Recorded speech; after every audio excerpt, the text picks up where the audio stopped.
It's my turn. Here is your host for My Turn, Don Wildmon. I read a story not long ago about a lady by the name of Jenny Grossinger. The article said that she was the founder and owner of Grossinger's, a 1,200-acre, world-famous resort in the Catskills.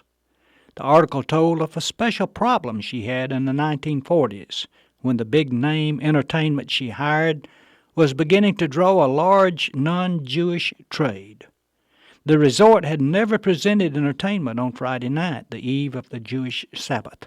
Mrs. Grossinger consulted a Talmudic scholar who told her that Sabbath Eve entertainment would be permissible as long as the resort was not owned by a member of the Jewish faith at that time. So the article stated, every Friday she would solemnly present the deed to Grossinger's, worth about $20 million, to Hans Brehans, a long-time non-Jewish employee. Brehans would then buy it for $1 and become the owner until Saturday night. On Saturday night, Mrs. Grossinger would buy the place back.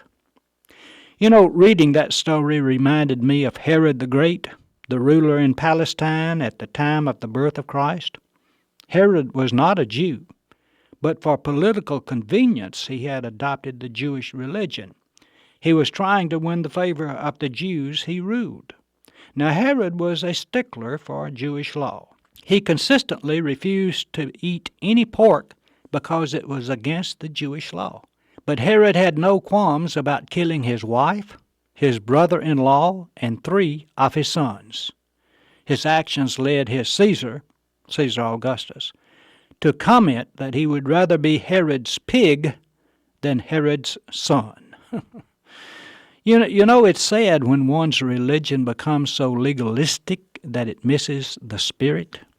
The Christian religion, as taught by the founder, is not one concerned with a legalistic approach, but a spiritual one.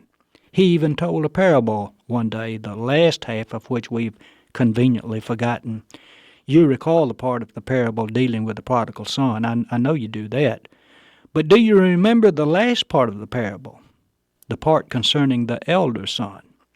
It was the elder son who stayed home and did all the chores. He never wasted his father's money. He did what he was supposed to do. He did it when he was supposed to do it. But he did it all in the wrong spirit. He gained little joy from it, missed completely what his father had tried to teach him. I guess there's a way to get around every rule in the Christian religion, if a person is smart enough to do so. But there's no way to get around the spirit of the religion. You can deed your property over 1 day a week if you wish, or you can avoid eating pork. But my question is, why even bother with religion at all if this is your approach? If your religion is a burden instead of a joy, then you have missed the point of it. In any religion, you may be able to stay legally clean while getting spiritually dirty. Even in this day, it is possible to swallow a camel and choke on a gnat.